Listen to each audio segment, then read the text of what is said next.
Right welcome back to the debate one speed debate ఒకటి చేయాల్సిన ఇది కనపడుతుంది. ఎందుకంటే ఒక యువకుడు ఒక ఎంప్లాయీకి సంబంధించిన ఆవేదన, ఇది చాలా మందికి సంబంధించిన ఆవేదన. హైదరాబాద్ అంటేనే ఒక ఐటీ హబ్, రకరకాల వ్యాపారాలకు రకరకాల వృత్తులకు హైదరాబాద్ కేంద్రం, మినీ ఇండియా అని చెప్పుకుంటాం మనం.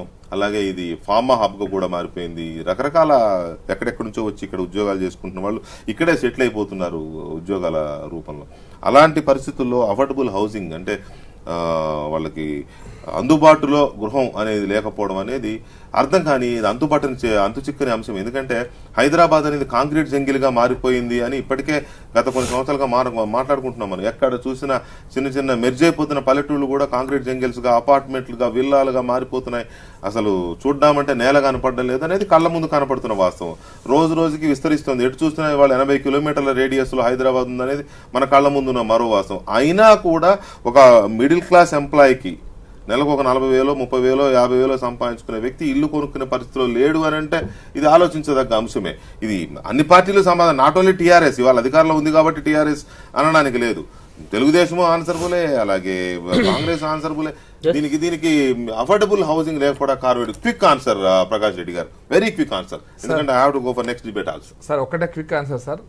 ఈ దీంట్లో గత ప్రభుత్వం కొంత ఎఫర్ట్స్ పెట్టినా, JNNURM కింద కొన్ని నిధులు వచ్చినా, ఇందిరా ఆవాసం వచ్చినా, అంతకు నేను బాంబే హౌసెస్ కట్టించినప్పుడు కూడా ఈ ప్రభుత్వం మాత్రం, నేను ఆరోపణ చేస్తున్న ఈ ప్రభుత్వం 4.5 సంవత్సరాలలో వాస్తవానికి ఈ సిచ్యువేషన్ ఇంకా గ్రావిటీ పెరగడానికి, ఈ పరిస్థితులు ఇంకా మరింత దిగజారడానికి కారణం ఏంటంటే నా ఆరోపణ. నెంబర్ 1, నేను 2009లోనే మేము కిషన్ రెడ్డి గారి నాయకత్వంలో కరపత్రం వేసి ఊరు తిరిగాము సార్. 2004లో కూడా హిమాయత్ నగర్ ఒక ఐఏఎస్ ఆఫీసర్, ఐఏఎస్ ఆఫీసర్ మామూలు కాదు, ఐఏఎస్ ఆఫీసర్ తన జీతంతో, అక్రమ సొమ్ముతో కాదు, హిమాయత్ నగర్ లో కూడా ఇల్లు అపార్ట్మెంట్ కొనుక్కున్నాడు. ఇల్లు సంగతి దేవునికి ఎరక. 2009లో ఉన్న సిచ్యువేషన్ అది.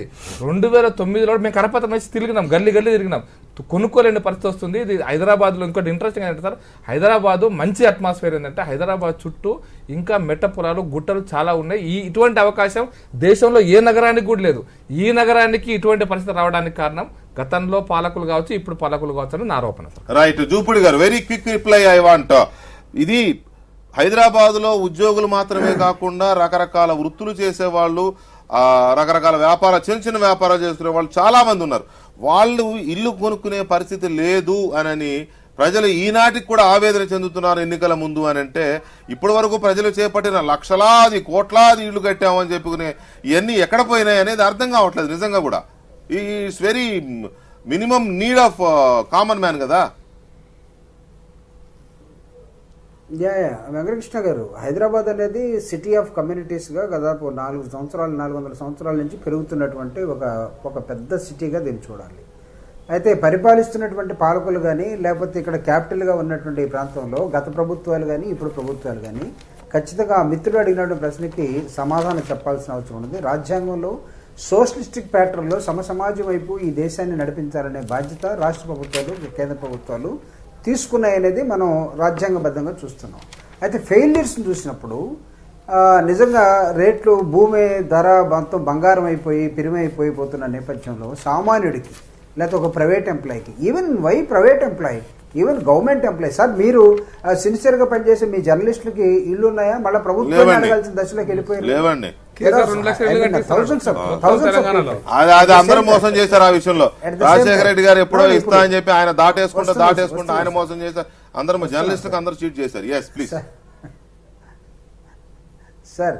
అంటే మీరు కాస్త కోస్త సమాజాన్ని చదివినటువంటి వాళ్ళకి, రోజు జనాలకి జ్ఞానాన్ని పెంచుతున్న వాళ్ళకే లేదు, ఇంకా దళితులు కానీ, పేదలకు కానీ, ఇల్లు లేనటువంటి వాళ్ళకి కానీ, లేకపోతే బలహీన వర్గాలు ఎవరైతే ఉన్నారో, ఇల్లు అనేది, షెల్టర్ అనేది it's a minimum responsibility of the government to provide. అది లేనటువంటి వాళ్ళకి. దీన్ని ఈరోజు ఇక్కడే కాదు, మీరు బాంబే తీసుకోండి, లేకపోతే మిగతా అర్బన్ ఏరియాస్ తీసుకోండి. నా సెల్లో ఒక ఫోటో చూపిస్తే మీరు నిజంగా నిర్ఘాంతపోతారు. మీ సెల్లో కూడా వచ్చి ఉండొచ్చు వెంకటకృష్ణ గారు. ఒక స్లమ్ ఏరియాలో రేకులతోటి అపార్ట్మెంట్ లాగా ఉండి, అక్కడే ఒక డ్రైనేజ్ లైను, అక్కడే చెత్త, అక్కడే మంచినీళ్ళు, అక్కడే జీవితం. ఇలాంటి వాళ్ళని ఎవరు పట్టించుకోవాలండి? మనం ది ఎకనామికల్ క్యాపిటల్ లేకపోతే ఫైనాన్షియల్ క్యాపిటల్ అనుకునే గుజరాత్ బాంబేలోనే ఈ విధంగా ఉంది. హైదరాబాద్లో ఇళ్ళు లేవు, ఉన్నా సరే స్లమ్స్ కనపడతా ఉన్నాయి. వీటిని ఖచ్చితంగా మనం అందరం కూడా అడ్రస్ చేయాల్సిన అవసరం ఉంది. ఒక రాజకీయ పార్టీ కాదు, ప్రతి వాడికి ఇల్లు కావాలి. మీరు అన్నారు ఒకటి, అక్కడ ఉన్నటువంటి చాలా ఇళ్ళన్నీ కూడా అట్లనే ఖాళీగా ఉండిపోయినాయి, గతంలో కట్టించినాయి. ఎక్కడో తీసుకెళ్లి అడవిలో కడతారు, ఉద్యోగం చోట లేదా పిల్లల చదువులో చోట. ఇవన్నీ లేనప్పుడు ఏమవుతుంది? వాళ్ళకి కావాల్సినటువంటి అంశాలన్నీ కూడా అక్కడ కేంద్రీకరించాల్సిన అవసరం ఉంది. మొత్తం హైదరాబాద్ చుట్టూ 20,000 ఇల్లు ఖాళీ ఉన్నాయి. వీటిని వాళ్ళని ఎడ్యుకేట్ చేయాలి, వాళ్ళని ఎడ్యుకేట్ చేయాలి.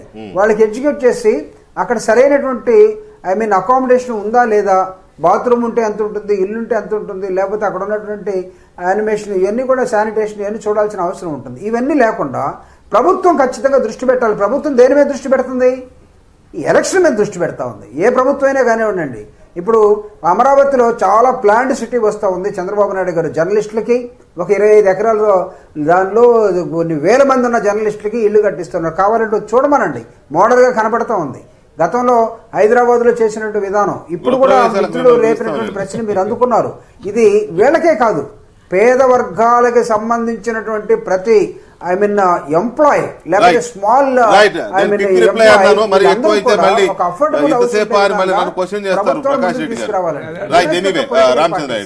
హైదరాబాద్ లో అఫోర్డబుల్ హౌసింగ్ లేదు, ఎక్కడెక్కడ నుంచో వచ్చి ఉద్యోగాలు చేసుకుంటున్నాం, మేము ఒక చిన్న ఇల్లు కొనుక్కుందామంటే మేము కొనుక్కోలేని పరిస్థితిలో ఉన్నాం, చర్చించండి, డిబేట్ చేయండి అని ఒక పౌరుడు మెసేజ్ పెట్టే పరిస్థితిలో ఉన్నారని అంటే అన్ని పార్టీలు నిలదీసినట్టే. అది రేపు ఎలక్షన్స్ లో దీనికి ఆయన నోటా కోటేస్తాడో లేకపోతే దీని మీద స్పష్టమైన హామీ ఇచ్చిన వాళ్ళు కోటేస్తాడో తెలియదు. కానీ రాజ్యాంగం కల్పించిన హక్కు, కూడు గూడు గుడ్డ అనేది రాజ్యాంగం కల్పించిన హక్కు, అది విఫలమవుతున్నాయి పార్టీలు అని అంటే టోటల్ స్టేట్ ఫెయిల్ అయినట్టే. మా కాంగ్రెస్ పార్టీ హయాంలో ఇప్పుడు కాదు, ఇందిరమ్మ కాలం నుంచి కూడా ఇది చిన్న చిన్న ప్లాట్లని ఇప్పుడు ఇచ్చేసి ఆ రోజున గుడిసెలేయటం. మా దగ్గర మా ఊర్లో చూసినట్లయితే కొత్త గుడిసెలని ఉండేది. ఆ గుడిసెలు అప్పటికు సరే ఇప్పట్లెక్క పెంకులు ఇల్లు కాకున్నా కానీ గుడిసెలు వేసుకొని అది ఒక కాలనీగా విస్తరించింది. అంటే I'm talking about 30 years back ఈ విధంగా స్టార్ట్ అయింది. ఇప్పటికి వచ్చేసరికి మా హామీలకు వచ్చేసరికి ఇందిరమ్మ ఇళ్ళని ముబ్బడిగా లక్షల కొద్ది కట్టేసినాం. కట్టిన తర్వాత ఈ కేసీఆర్ గారు వచ్చేసి ఈ పిట్టగుళ్ళు ఇందులో ఎట్లుంటారని చెప్పేసి మంచి ఏది నేను అది చేస్తా ఇది చేస్తానని చెప్పేసి ప్రగల్భాలు పలికినారు. ఈ రోజున ఆ ఇందిరమ్మ ఇళ్ళని ప్రజలు సైకాలజికల్ గా ప్రిపేర్ అయినారు. మనం చిన్న ఇళ్లలో ఉంటున్నామా, రేపు డబుల్ బెడ్రూమ్ ఇళ్ళు బంగారమైన ఇళ్లలో ఉంటున్నాం అని చెప్పేసి అయ్యి వాటిని నెగ్లెక్ట్ చేయడం జరిగింది. అంతేందుకు ఇప్పుడు ప్రకాశ్ అన్న చెప్పిండు, బండ్లగూడలో బ్రహ్మాండంగా కట్టినటువంటి ఒక రో హౌసెస్ ఉన్నాయి, అన్ని ఖాళీగానే ఉన్నాయి, అన్ని రాజీవ్ గృహకల్ప అన్ని ఖాళీగానే ఉన్నాయి. మరి వాటిని అన్ని ఎందుకు ఫుల్ఫిల్ చేయలేకపోతుంది? ఇంకొక ఉదాహరణ చెప్తా, మా ఉత్తమ్ కుమార్ రెడ్డి గారి కాన్స్టిట్యున్సీలో నేను పర్సనల్ గా విజిట్ చేసిన కాబట్టి చెప్తున్నా. మోడల్ కాలనీ అని ఒకటి ఉన్నది. ఆయన దాదాపు 3500 ఇండివిజువల్ లేదు ఫ్లాట్లు కూడా అపార్ట్మెంట్లు ఉన్నాయి. అది ప్రభుత్వం వచ్చిన ఈ టీఆర్ఎస్ ప్రభుత్వం వచ్చిన 3 సంవత్సరాల దాకా, అంటే ఇప్పటికి కూడా కొన్ని ఖాళీగా ఉన్నాయి, అలొకేట్ చేయటం లేదు. ప్రభుత్వం అలొకేట్ చేయటం లేదు. అంటే కన్స్ట్రక్షన్ అయిపోయింది, పూర్తి స్థాయిలో అంతా నిర్మించండు, బ్రహ్మాండమైన వాతావరణాలు నిర్మించండు, కానీ ఈ రోజు వరకు కూడా అలొకేట్ చేయలేదు. అంటే ఇది పూర్తిగా కూడా ప్రభుత్వం యొక్క విఫలమైపోయింది. మేము కట్టినటువంటి ఇందిరమిళ్ళనేమో పిట్టగూళ్ళు అన్నాడు, తర్వాత వచ్చినటువంటి రో హౌజులనేమో నెగ్లెక్ట్ చేసిండు, అలా అలర్ట్ చేయకుండా, కట్టిన వాటిని అలర్ట్ చేయకుండా. తర్వాత వాటిని ఏ స్థాయికి వచ్చిందంటే ఎవరైనా ఉద్యోగులు తీసుకుంటారా, చీఫ్కి ఇస్తామనే స్థాయికి వచ్చాను, కానీ ఆ ప్లాన్ ఆఫ్ యాక్షన్ కూడా ముందుకు పోయిన సందర్భం లేదు. ఇది కేవలం ఏంటంటే ప్రభుత్వంకి చిత్తశుద్ధి లేకుండా ఈ విధంగా నడుస్తుంది. ఏ ప్రభుత్వం అయినా కానీ ప్లాన్ ఆఫ్ యాక్షన్ చేసి ఒక డబ్బులు పెట్టి ఒక కన్స్ట్రక్షన్ యాక్టివిటీ చేసిందనంటే ఫర్దర్ గా దాన్ని ఫుల్ఫిల్ అయిపోయి ఇండివిజువల్స్ కి అలొకేట్ చేసేంత వరకు కూడా నిద్రపోకూడదు. ఉపేంద్ర గారు, ఇక్కడ హైదరాబాద్ ని ఎవరు నిర్మించారు, కులీ కుతుబ్ షానా లేకపోతే నేను నిర్మించాను కులీ కుతుబ్ షా అని కేసీఆర్ గారు, ఇది కాదు ఇక్కడ చర్చ. నాకు ఇల్లు కావాలి అనే పౌరుడికి సమాధానం చెప్పాలి. హైదరాబాద్ ఎవరైనా నిర్మించి ఉండొచ్చు, అది ఒక చరిత్ర. బట్ ఇక్కడ ఒక ఇల్లు కావాలనే పౌరుడికి మనం ఏం చెప్తాం? ఇప్పుడు ఒకటేసారి ఇల్లు కావాలని చెప్పేసి ఇప్పుడు ఈ పౌరుడు అడిగితే దానికి సమాధానం ఇప్పుడే చెప్పాలంటే ఇది 60 సంవత్సరాల నుంచి జరుగుతున్నటువంటి దేశంలో అనేక మంది ప్రజలు ఇలా చదువు లేకుండా ఉన్నారు. ఇల్లు వాళ్ళకి ఇంకా జీవన ప్రమాణాలు మెరుగుపడే దిశలో అసలు చదువు ప్రాథమికంగా మనిషికి కావాల్సింది చదివే లేదు. ఆ చదువు నుంచి వచ్చిన తర్వాత వాడు బాగుపడితే ఇల్లు గురించి ఆలోచిస్తారు. ఇలా చదువునే నెగ్లెక్ట్ చేసినటువంటి ప్రభుత్వాలు ఈ రోజు వరకు ఇంకా దేశంలో చదువు లేదు, ఈ దేశంలో రోడ్లు లేవు, ఈ దేశంలో ఇళ్లు లేవు. ఒక అంశాలు కాదు, అనేక అంశాలు ఉన్నాయి. మీరు దీని మీద చర్చ చేసేటప్పుడు గత పాలకులు పట్టించుకోకపోవడం వల్లనే కదా మొట్టమొదటిసారి భారతదేశంలో లాజిక్ లేదనిపిస్తుంది. ఎందుకంటే మాట్లాడినప్పుడు నేను మాట్లాడినా మాట్లాడుతాను. ఏం ఇల్లు కట్టిరా మీరు, ఏం ఇల్లు కట్టిరు, ఎక్కడ కట్టిరు ఇల్లు మీరు? జర మంచి సభ్యత్వం మరి నువ్వు మరి నాకు సభ్యత ఉన్నది కాబట్టి నువ్వు మాట్లాడే నేను మాట్లాడలే. ఇవాళ సిమెంట్ ధరలు ఎందుకు పెరిగినాయి, స్టీల్ ధరలు ఎందుకు పెరిగినాయి, పెట్రోల్ ధరలు ఎందుకు పెరిగింది, ఎవరు సమాధానం చెప్పాలి? నేను అన్ని చెప్పండి చెప్తాను సమాధానం. మరి ఊరికనే అయిపోతుందా, ఇల్లు అయిపోతుందా? నువ్వు కట్టింది ఒక రూమ్ ఆడ, దాంట్లో కూర్చోనికి లేదు, నిలబడడానికి లేదు, లేస్తే నెత్తి తగులుతుంది. ఇలా అన్ని ఆలోచించిన తర్వాతనే మా ప్రభుత్వం, ఇలా భారతదేశంలో రాజకీయ పార్టీ కూడా ఏ ప్రభుత్వం కూడా ఆలోచించిన విధంగా డబుల్ బెడ్రూమ్ అనే మాటను మీరు తీసుకొచ్చింది మేము. అది నిరంతర ఒక అభివృద్ధిలో ప్రక్రియ. ఇలా 2 లక్షల ఇల్లు తెలంగాణలో మేము స్టార్ట్ చేసినాము, కొన్ని ఇల్లు కంప్లీట్ అయినాయి, ఇంకా కావాల్సినవి ఉన్నాయి. మేము స్టార్టింగ్ ఆగండి అన్న, నువ్వు ఆగే, నన్ను మాట్లాడి ఎందుకు ఆవేశపడుతున్నావు? మేము కోట్ చేసిన రోజున మేము 5,50,000 ఇల్లు కట్టిద్దామని చెప్పేసి ఆనాటి పరిస్థితిలో మేము అనుకున్నాము. ఆ తర్వాత విచ్చలవిడిగా రేట్లు పెరిగిపోయినాయి. ఆ రేట్లు కేంద్ర ప్రభుత్వాలు బాధ్యత కదా, దాని వల్లనే కదా బిడ్డర్స్ ముందుకు రాకపోవడం. ఇంట్లో అయినా కూడా మేము కొన్ని ఇల్లు కడతా ఉన్నాం. ఇచ్చే ఇల్లు కూడా ఇలా మిత్రుడు ఎవరో అడిగిన సోదరుడికి దయచేసి అర్థం చేసుకోవాల్సినటువంటి అవసరం ఏముంది?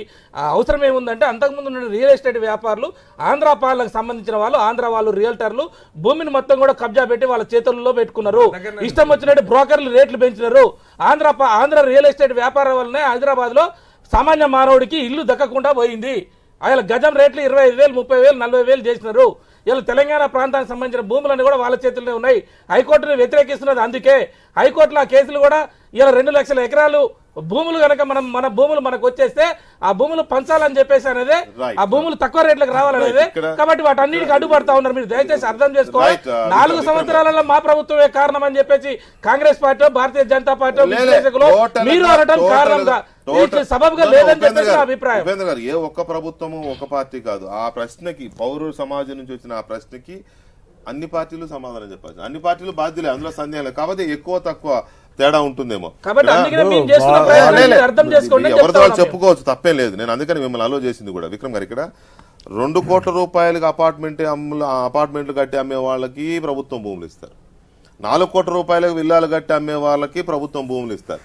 కానీ ఒక అఫోర్డబుల్ హౌసింగ్ మధ్యతరగతి ఎంప్లాయీస్కి ఎల్ఐజీనో లేకపోతే హెచ్ఐజీనో ఎంఐజీనో కట్టి వారి స్తోమతలకు తగ్గట్టుగా కట్టి మేము ఇస్తాం అనే వాళ్ళకి ఎందుకు ల్యాండ్ ఇవ్వరు?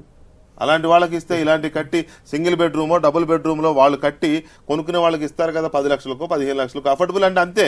నువ్వు 5 లక్షలకు నువ్వు కట్టేది లేదు, వాళ్ళు ఇచ్చేది లేదు, వాళ్ళు తీసుకునేది లేదు. అది అయ్యే పని కాదు. 22 లక్షల డబుల్ బెడ్రూమ్ ఇల్లు 2 లక్షలు ఇప్పుడు స్టార్ట్ చేస్తే 12,000 కంప్లీట్ చేస్తే ఎప్పుడు కావాలా? అది కాదు ఇష్యూ. అక్కడ మీరు 15 లక్షలకో 20 లక్షలకో కట్టి ఇచ్చేలాగా ఒక భూమి ఎవరికన్నా ఇస్తే వాళ్ళు కట్టిస్తే అది ఒక మధ్యతరగతి ఉద్యోగికి ఉపయోగపడుతుంది, కొనుక్కోగలుగుతాడు ఈఎంఐ రూపంలో. అది చేయకుండా భూములు మాత్రం పేద పేద కార్పొరేట్లకి పెద్ద ఎస్సీజెడ్ రూపంలో ఇచ్చేసుకుంటూ పోతే అంతకంటే దౌర్భాగ్యం ఉంది, దుర్మార్గం ఇంకోటి ఉండదు కదా విక్రమ్ గారు. ఆ పౌర సమాజం ప్రశ్న చాలా కీలకం. ఇప్పుడు వారు చెప్పిందేమో వీకర్ సెక్షన్ హౌసింగ్ గురించి చెప్తున్నారు. ఇప్పుడు మీరు అడిగింది ఏంటంటే ఆయన మిడిల్ క్లాస్ ఎంప్లాయీ, అదే చెప్తున్నా. మధ్య తరగతి అంటే ఇప్పుడు వీకర్ సెక్షన్స్ లో చాలా మంది మిడిల్ క్లాస్ వాళ్ళు వెళ్ళి ఉండేటువంటి పరిస్థితి ఉండకపోవచ్చు. ఆయన ఏంటంటే ఇవాళ మనం చూస్తున్నాం అంటే వచ్చే జీతంలో 30% రెంట్లకు పోతున్నాయి. చాలా చాలా భయానకమైనటువంటి పరిస్థితి మధ్యతరగతి వర్గం ఎదుర్కొంటుంది. ఉదాహరణగా మనం ఇవాళ జూపూడి ప్రభాకర్ గారు ఉన్నారు. ఇవాళ విజయవాడనే చూడండి, ఎందుకంటే నేను విజయవాడ వాస్తవ్యుని కాబట్టి చెప్తున్నా. అక్కడ రాజధాని అనేది పెట్టిన తర్వాత విపరీతంగా పెంచేశారు రెంట్లు అక్కడ. అంటే అదే నేనేది రెంట్లు హైదరాబాద్ కానివ్వండి, ఎక్కడైనా అర్బనైజేషన్ జరిగేటువంటి ప్రతి పరిస్థితిలో కూడా ఇటువంటి సమస్య. హైదరాబాద్ కి చాలా చరిత్ర ఉంది కదా సార్. దాదాపు ఇప్పుడు చంద్రబాబు నాయుడు గారు ఏమన్నారు, సైబరాబాద్ నేనే కట్టారన్నారు. ఎప్పుడు 30 ఏళ్ళు అయింది, దాదాపు 25-30. అయితే మీరు చెప్పినట్టు ఆ రోజు నుంచి మరి ఈ రోజు వరకు అదే పరిస్థితి ఉంది అని అంటే ఆ కంటిన్యూటీ దెబ్బతింది ఎక్కడో. వీళ్ళ ఫోకస్ అంతా ఎవరి మీద ఉంది? Common man. ఇప్పుడు సార్ ఒకటండి, ఎవరైనా ఒక కంపెనీ పెడతానంటే ఆ కంపెనీకి భూమి ఇస్తానంటున్నారో, కంపెనీ పెట్టేవాడికి రాయితీలు ఇస్తానన్నారు కానీ కంపెనీలో పనిచేయడానికి వచ్చే ఉద్యోగులు పట్టించుకోవడం లేదనేది కీలకమైన ప్రశ్న. That is my point. అదే దానికి రతన్ టాటా గారు కొన్ని సంవత్సరాల క్రితం ఒక ప్రతిపాదన కూడా చేశారండి. చాలా మంచి ప్రతిపాదన. కాకపోతే అది ఏంటంటే కార్యాచరణకి రాలేదు. అది ఏం చెప్పారంటే, ఎవరికైతే భూములు ఇస్తున్నారో మీరు చెప్పినట్టుగా రాయితీల ప్రకారం రాయితీలు ఇచ్చి భూములు చాలా కారు చౌకేస్తున్నారో వాళ్ళు సోషల్ రెస్పాన్సిబిలిటీ కింద హౌసింగ్ పెట్టాలి, హౌసింగ్ నిర్మాణం చేయాలి అనేటువంటిది ఆయన ఒక ప్రతిపాదన చేశారు రతన్ టాటా. ఆయన అప్పుడు చెప్పారు, బహుశా కూడా ఒక 10 ఏళ్ల క్రితం అనుకుంటా, 4 లక్షలకి ఈ దేశంలో ఉండే మధ్యతరగతి వాళ్ళకి ఇళ్లు కట్టించాలనేటువంటిది మా యొక్క ఆలోచన అని కూడా చెప్పాడు ఆయన. బట్ ఎందుకు అది మాత్రం కార్యాచరణకు రాలేదు. ఆయన చెప్పాడు, 4 లక్షలకి నేను డబుల్ బెడ్రూమ్ ఇళ్ళు కట్టిస్తాం మేము అని చెప్పారు.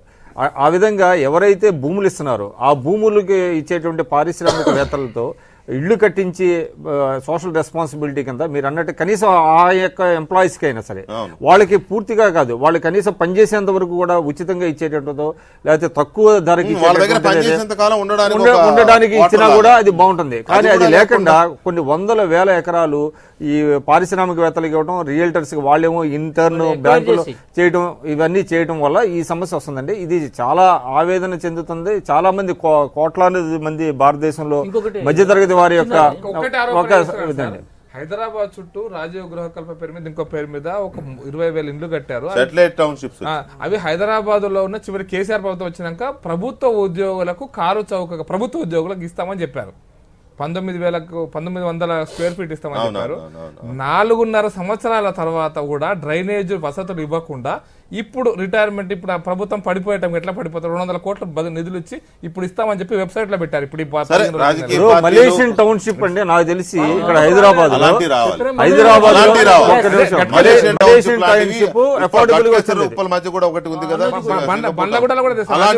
అలాంటి వచ్చినప్పుడు శాటిలైట్ టౌన్షిప్స్ అలాంటి ఒకటే చెప్తాను సార్, బాంబేలో శివసేన బీజేపీ ప్రభుత్వం వచ్చిన ఒక పని ఏం చేసింది సార్, బాంబేలో రైల్వే ట్రాక్ పక్కన గుడిసెలను ఆక్యుపై చేసుకున్న వాళ్ళ యొక్క భూములను ఖాళీ చేయించి డెవలపర్స్ కి ఇచ్చి డెవలపర్ తక్కువ రేట్లో అమ్మేటట్టుగా రేట్ ఫిక్స్ చేసి ఆ ఉండే గుడిసెలో ఉన్న వ్యక్తి ఖచ్చితంగా డబుల్ బెడ్రూమ్ అపార్ట్మెంట్ ఇచ్చారు బాంబేలో.